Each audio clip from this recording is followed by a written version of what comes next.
and that was one back from Porsche, because the Porsche was just that still a bit better as a Le Mans car. This one came in and turned into the nuts and study. Yeah, one of the greatest Formula 1 drivers of the 90s. That was the battle of the 1976 World Championship between. This is an extreme, funny enough, track modified. It's been rolled out before releases.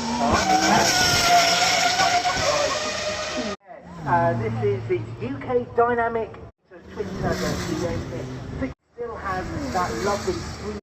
Now this really inspired by the racing cars of the 50s and 60s, so reflective. 864 in 100% throughout the course of history. Everybody every position. manual gearbox version, one of my favourites. I think this is far the best.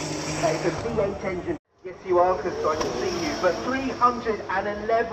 Out the back end, the Amalfi Coupe makes its way. Porsche 911 reimagined by Singer. Porsches.